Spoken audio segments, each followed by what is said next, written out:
Soy dramaturgo y actor, y como tal vivo de la representación, esa mentira creíble que es la ficción. Será por esa razón que me seducen las arquitecturas, tan reales. De manera obsesiva intento rastrear en cada construcción las ideas, o más exactamente, el alma del artista. ¿En qué segmento entre los ladrillos se manifiesta su esencia? ¿De dónde nace el impulso que lleva a un artista a alejarse de los viejos usos y refrescar las costumbres? En una ciudad diseñada como un espejo de la Europa clásica, un tucumano se apartó de las reglas del buen construir y levantó el Obelisco, que en los años 30 retumbaba en el centro porteño, como si fuera un grito o un eco, imposible de silenciar. Alberto Prebisch anticipaba en sus obras los nuevos giros del oficio.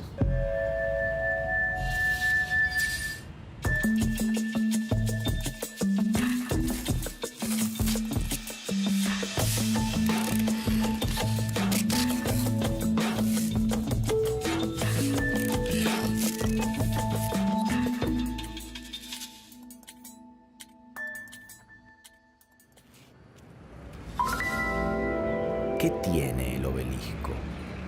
¿Cuál de todas sus rectas y bisectrices lo instaló en el alma tanguera del ser porteño? La unión entre Gardel y el Obelisco es una licencia poética, porque cuando se inauguró, el 23 de mayo de 1936, el cantor ya había muerto, pero su mito recién nacía.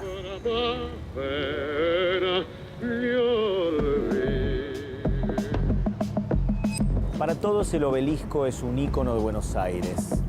Para Alberto Prebisch, su creador, fue solo un pecado de juventud.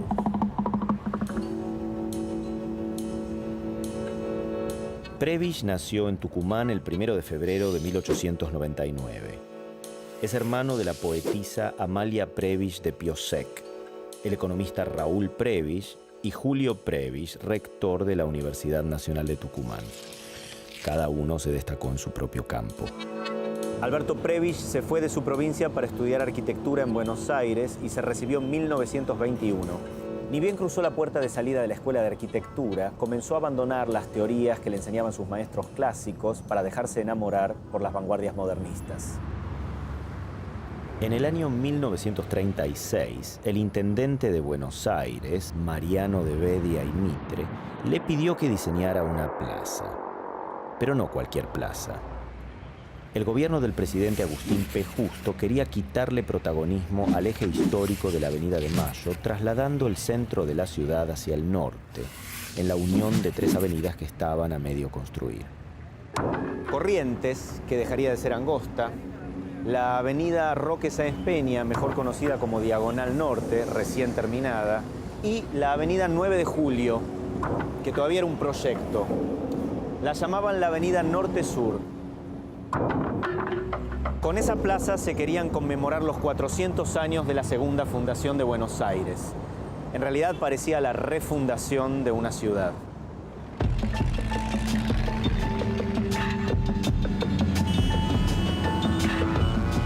Antes de su construcción, y después también, el debate fue intenso.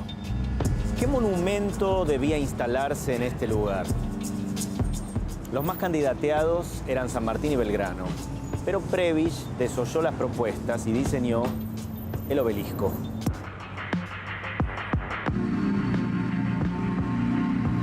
Se edificó en tiempo récord, en apenas un mes. Eso sí, trabajaron más de 1000 obreros y costó 200.000 pesos moneda nacional. Sus detractores decían que era demasiado dinero para gastarlo en una pirámide de 67 metros de altura que catalogaban de desmedida. Prebisch pretendía ocupar el centro de la Plaza de la República con una estructura moderna de las que se construían en los centros cívicos de los años 30. Y así lo hizo.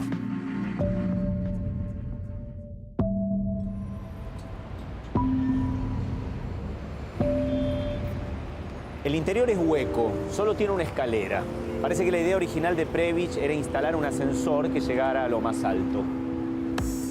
206 escalones y 7 descansos separan la base de la cúpula, donde la ciudad se filtra por sus 4 ventanas. nos observa. ¿Qué ve el obelisco? La palabra que usaban los diarios para referirse al nuevo monumento era adefesio, una calificación demoledora.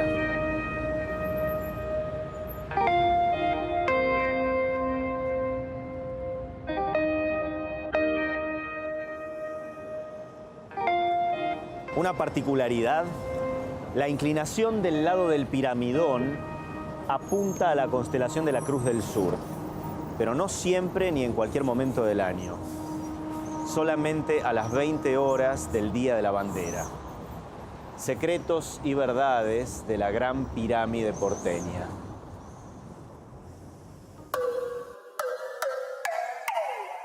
En 1939, 3 años después de que se terminara su construcción, el Consejo Deliberante decidió que debía derrumbarse.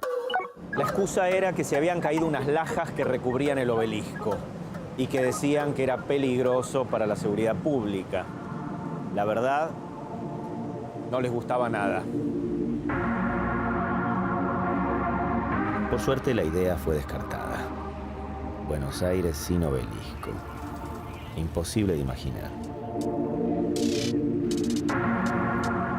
En la década del 30, esta calle o avenida crecía bajo la influencia de los arquitectos academicistas que construían como se enseñaba en la Escuela de Bellas Artes de París.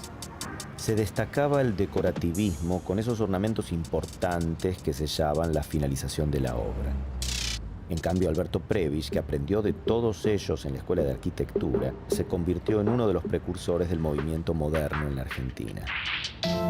Este es su cine-teatro Gran Rex. Si alguien quiere aprender qué es la arquitectura moderna, no tiene más que recorrer cada uno de sus espacios, libres de todo elemento decorativo.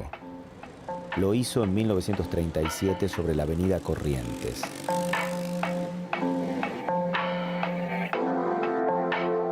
¿Qué significó el racionalismo, un movimiento europeo, pero trasladado a la Argentina? Obviamente el racionalismo en un país central, que son los países donde se produce, y en un país periférico tiene características muy distintas, yo diría absolutamente distintas. Concentrémonos en Europa, que es la influencia más directa sobre gran parte de la obra del racionalismo argentino. Habían sucedido varias cositas.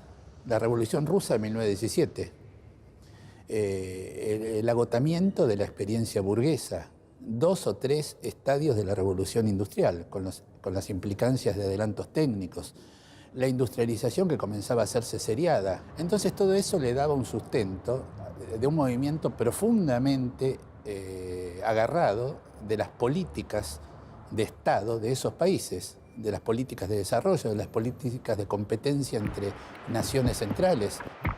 En países como el nuestro, que eran países periféricos, pensemos que la década del 30 es la década conocida como década infame, donde nuestro destino como nación estaba atado en forma directa a los centros de poder, en aquel momento sobre todo Inglaterra. Entonces, la pregunta es por qué la cultura iba a tener una situación distinta a la situación política y económica del país, más todos los aportes que venían de un país de inmigración masiva. Cada cual traía sus costumbres, traía sus memorias, traía sus tradiciones, y si eran arquitectos e ingenieros, esas costumbres, memorias y tradiciones se verificaban a través de su obra. Entonces, naturalmente, en una sociedad de ese tipo, la forma de tomar los movimientos y las corrientes, y acá viene la otra gran distinción, nunca es pura. Este es un país mestizo, mestizo de todas las razas, de todos los colores, de todas las religiones y de todas las costumbres. Por lo tanto, nuestra arquitectura también es mestiza. Por lo tanto, no son obras puras. Y la mejor prueba es esta obra. Este hall donde estamos, con este juego de escaleras, con este ascetismo completo, minimalismo desde el punto de vista estético, barandas cromadas, superficies claras, toda esa lectura moderna de abstracción pertenece a la escuela del funcionalismo alemán. Ahora, ni bien yo entro a la sala, me encuentro con que paso de Berlín a Nueva York, con una sala Art Deco. Entonces hay una situación de eclecticismo. Elijo de cada corriente aquello que me conviene o que me gusta, y cuando es un arquitecto que tenía la mano de Prebisch, que era una muy buena mano, entonces hay un buen resultado. pero es un buen resultado impuro, entre comillas. Prebisch era un arquitecto racionalista. Se ve en las formas geométricas de su edificio, en los colores definidos y en la falta de superposición de detalles. También en los materiales que utilizaba: el hormigón, el acero y el vidrio.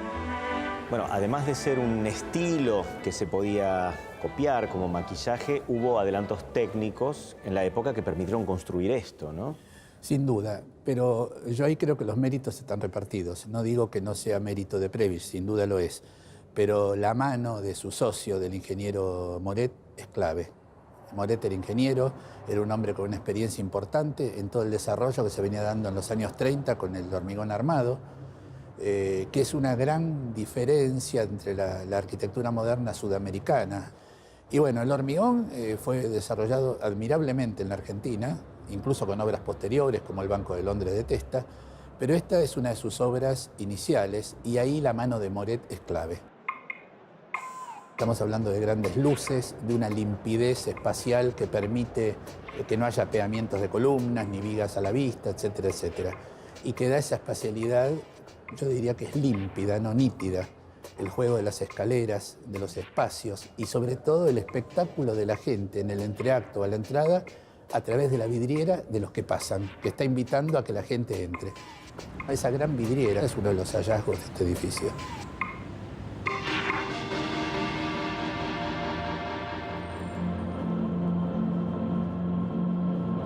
Prebisch definía al cine como la reunión de una pantalla, una sala y un hall. Y así pensó al Gran Rex en el nuevo centro porteño. Una de sus claves: lo que se ve a través de sus paredes. Esta comunicación entre el adentro y el afuera es muy del estilo de Le Corbusier, el gran arquitecto suizo que de alguna manera fundó las bases para una nueva arquitectura. La idea era lograr una relación fluida entre el interior y el exterior.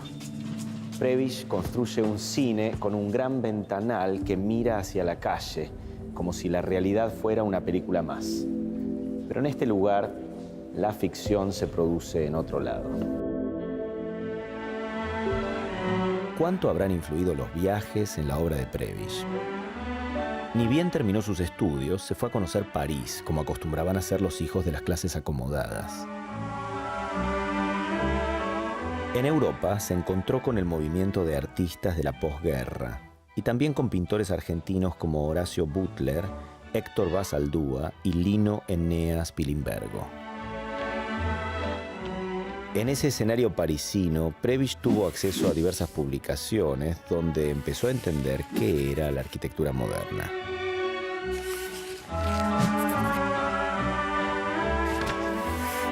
En 1933 visitó los Estados Unidos gracias a una beca del Instituto Cultural Argentino Norteamericano.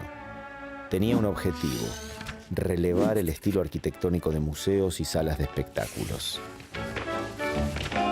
En su Gran Rex se nota la influencia de su viaje a Estados Unidos. Seguramente visitó el Radio City de Nueva York, que guarda similitudes con esta sala y este escenario.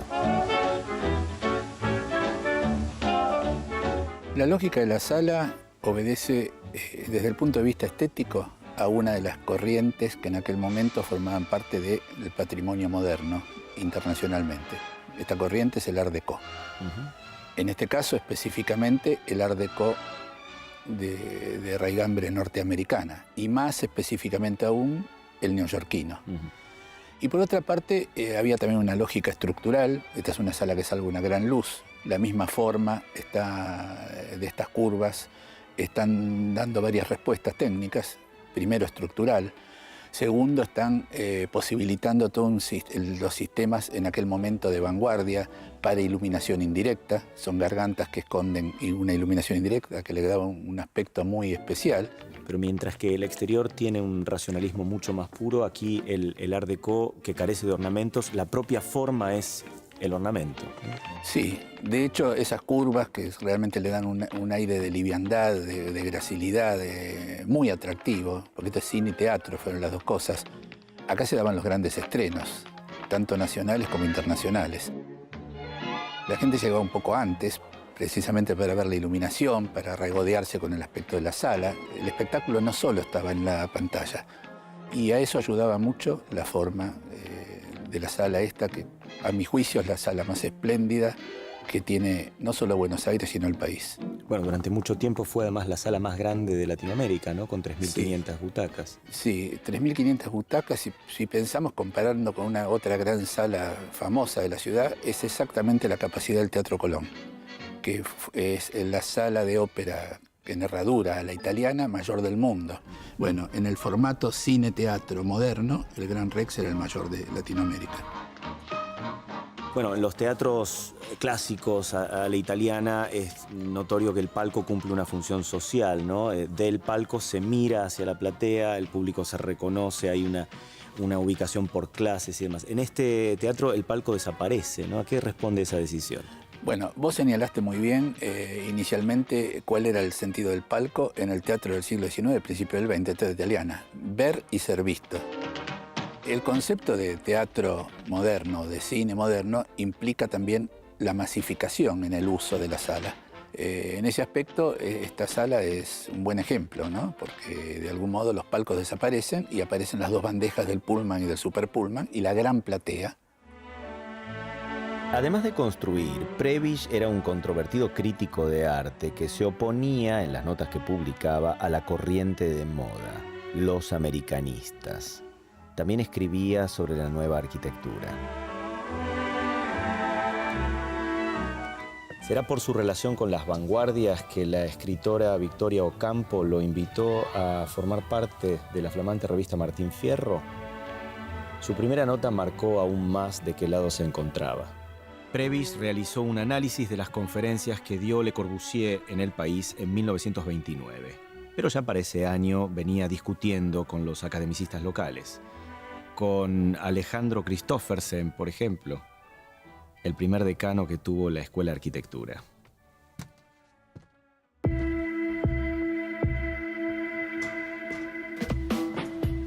El primer round entre los dos arquitectos es enigmático. En 1927, Christoffersen escribe una nota para la revista de Arquitectura y la titula Un rato de charla con un futurista. ¿Quién era el futurista? En vez de ponerse de fabricante de espumadera, se dedicó a hacer agujeros en las fachadas de las casas que proyectaba, de acuerdo a los últimos figurines de las revistas de vanguardia. Su especie de carta abierta no termina ahí. Christoffersen tiene más para decir sobre este arquitecto moderno al que no nombra. Es un simple cepillador de arquitectura. Borra las huellas de las cornisas, de las pilastras y molduras, y solo quedan los muros con sus huecos negros, donde injerta después sus ventanas. Prebisch no dudó. Reconocía su arquitectura en las ironías de Christoffersen. Él era ese hombre futurista al que refería la nota. Y contestó, claro. ¿Qué quiere usted? Cuando se está acostumbrado a mirar las montañas de cerca, es muy difícil tomar como tal cualquier hueca armazón de cartón piedra. ¿Qué habrá querido decirle exactamente Prebisch con esa frase tan misteriosa? Años más tarde, cuando discutía con otro arquitecto clásico, su ofensiva fue mucho más directa.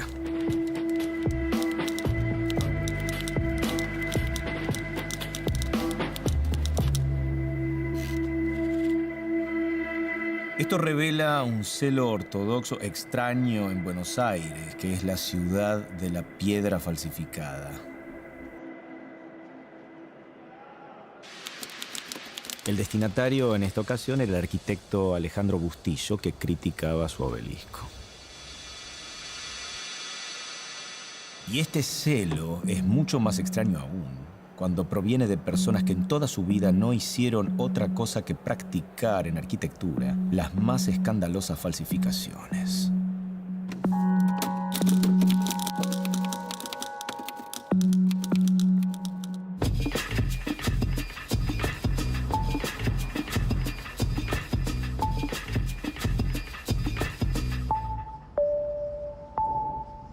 Una de las primeras veces que Prebisch se puso el traje de arquitecto fue cuando el Salón de Bellas Artes premió en 1924 su proyecto urbanístico experimental La ciudad azucarera.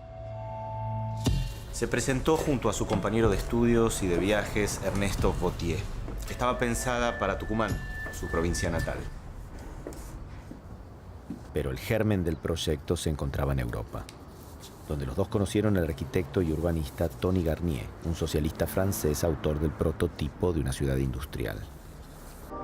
Tanto la ciudad de Garnier como la de Prebisch están organizadas alrededor de la actividad económica. La ciudad azucarera tenía un lugar para la producción, otro para el poder administrativo y una zona residencial con calles de circulación. Hasta las casas estaban diseñadas. ¿Hubiera sido posible convertir este prototipo en realidad? A su vuelta de Europa puso en práctica lo que tanto admiraba de afuera. La casa que construyó para su hermano Raúl se convirtió en una de las primeras marcas de la modernidad en Buenos Aires.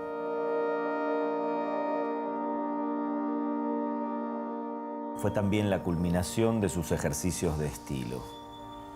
Las revistas especializadas la presentaban como la casa moderna del barrio Belgrano. ¿Pero qué era eso que convertía en modernas a todas estas casas?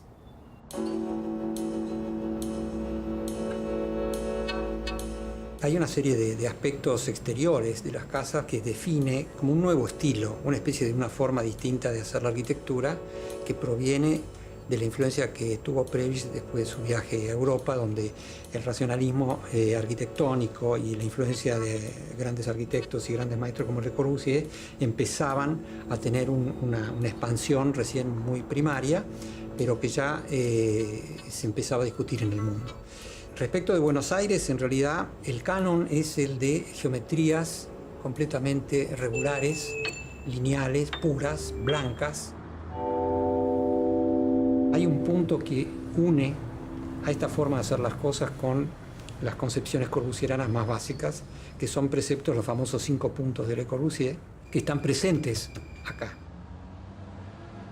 Esta casa es en realidad un cuadrado, esto dibujando la planta baja, sí, ¿no? Entonces, acá está la escalera, se partió del cuadrado. El primer principio de los 5 puntos de Corbusier el primero es la planta libre, a través de los pilotis. ¿Qué son los pilotis? Son las columnas que ahora conocemos todos, que son las columnas que se ven en las plantas bajas de los edificios que los sostienen. Y esto libera la planta. Y en el caso de Le Corbusier, la planta baja de la Poissy es así. Acá hay una rampa que sube. Acá están los autos, estos son los autos. Y acá hay una serie de columnas. Esta libertad y esta curvatura de la escalera acá está puesta en este formato, que es un elemento libre en la planta, porque lo demás está sostenido por las columnas. Ahora, la planta de arriba es otra vez así, y acá está el living, tiene toda una ventana. Vamos a hablar de esta ventana, porque en las viviendas neoclásicas las ventanas son muy pequeñas. Claro. Acá hay una ventana corrida, la famosa fenêtre à longueur, que es la ventana corrida, la libertad que me puedo tomar con esta ventana. Es una acción estética, constructiva, que demuestra que yo tengo libertad de acción en los muros y la estructura es independiente. Claro. Acá hay toda una teoría sobre la relación de la arquitectura con la naturaleza.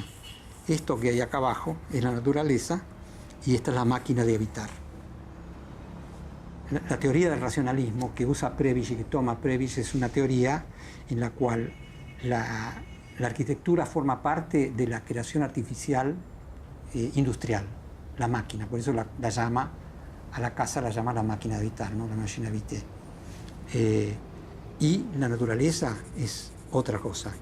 Estamos en el mundo para usar la máquina y mirarla y gozar de la naturaleza, pero la tenemos que reponer, la naturaleza. ¿Y cómo la repongo? Este espacio de suelo que yo le quito, lo repongo acá. Y este es el techo jardín. Estas son parte de sus primeras cosas. Empieza a adaptarse más a la realidad de Buenos Aires. Y en la casa Previs, en la casa de Raúl Previs, la planta libre está un poco en discusión, hay un volumen que la ocupa, es mucho más claro. Si miramos la casa Romanelli, yo diría que es un prototipo mucho más clásicamente racionalista. Claro. La casa de Luis María Campos, como se la conocía, ya no está más. Lo mismo sucedió con la casa Romanelli, la casa que Previs construyó en Vicente López. De todos modos, hay otras construcciones suyas que todavía existen, como los 2 edificios de la calle Tucumán que realizó para Victoria Ocampo. Uno para ateliers de artistas, otro para renta. Son estos 2. Ladrillos en el frente, sin balcones a la vista. Previs los construyó entre 1936 y 1937. Y en poco tiempo, este diseño se estableció como la fachada tipo en los inmuebles urbanos. Los que saben pueden advertir entre los trazos de sus planos originales la línea limpia del racionalismo. Pero además de construir, Previs tuvo una intensa actividad pública. Fue intendente de Buenos Aires, 2 veces decano en la Facultad de Arquitectura y tuvo cargos directivos en el Teatro Colón y el Museo Nacional de Bellas Artes. Se dedicó a la arquitectura hasta su muerte en 1970. Sin embargo, nunca pudo superar al Previs que trabajó durante las décadas de los 20 y de los 30. Fue uno de los encargados de difundir en Argentina las nuevas maneras de pensar la arquitectura y allanó el camino del oficio para los que vinieron después. También transformó el alma de la ciudad con la mágica inclusión de un obelisco.